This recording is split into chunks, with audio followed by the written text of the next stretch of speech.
వేదకాలం నుండి ప్రసిద్ధి చెందిన శ్రీశైల క్షేత్రాన్ని కృతయుగంలో రాక్షస రాజైన హిరణ్యకశిపుడు తన పూజా మందిరముగా చేసుకొని శ్రీశైల మల్లికార్జున స్వామివారిని కొల్చాడని పౌరాణిక గాథ ఒకటి కలదు.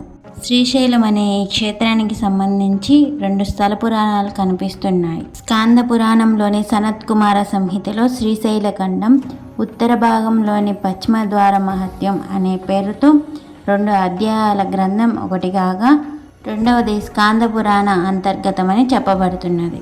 భారతదేశంలో శ్రీశైలం అంతటి పుణ్యక్షేత్రం మరొకటి లేదు. ఇంతియేగాక మరొక విశేషం ఏమిటంటే, వారణాసిలో ప్రధాన ఆలయం వరుణ, అసి అనే నదుల మధ్య ఉన్నది.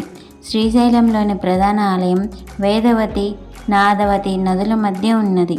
అక్కడ సమీపంలో గంగా, యమున సంగమం కూడా ఉండగా, ఇక్కడ కృష్ణా, తుంగభద్రల సంగమం ఉంది. అందుకే ఈ క్షేత్రం దక్షిణ కాశీగా కూడా పిలువబడుతున్నది. శ్రీశైల శిఖరం దృష్ట్యా పునర్జన్మ న విద్యతే. శ్రీశైల శిఖరంను చూసినంతటనే పునర్జన్మ అనేది ఉండదు అనే వాక్కు మానవులలో ఒక చెరగని ముద్ర.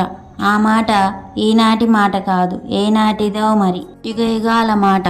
ముందు చెప్పిన విధంగా ఈ క్షేత్రాన్ని కృతయుగంలో హిరణ్యకశిపుడు అనే రాజు పూజించేవాడు. తదుపరి యుగంలో అనగా త్రేతాయుగంలో అవతార పురుషుడైన శ్రీరామచంద్రుడు రావణ బ్రహ్మ సంహారణానంతరం తనకు కలిగిన బ్రహ్మహత్య పాతకమును తొలగించుకొనుటకు శ్రీశైల క్షేత్రాన్ని సీతా సమేతంగా దర్శించి సహస్రలింగమును ప్రతిష్ఠించి పూజలు గావించిరి. అలా ప్రతిష్ఠించిన ఆ సహస్రలింగములు నేటికి భక్తులందరిచే పూజలు అందుకుంటున్నాయి. ద్వాపర యుగంలో పాండవులు వనవాస కాలంలో ఈ క్షేత్రాన్ని దర్శించి సద్యోజాత, వామదేవ, అగేర, తత్పురుష, ఈశాన పంచలింగాలను ప్రతిష్ఠించి పూజలు చేశారు.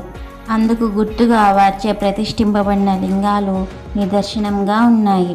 ఈ లింగాలు నేటికి కూడా భక్తులందరి చేత పూజలు అందుకుంటున్నాయి.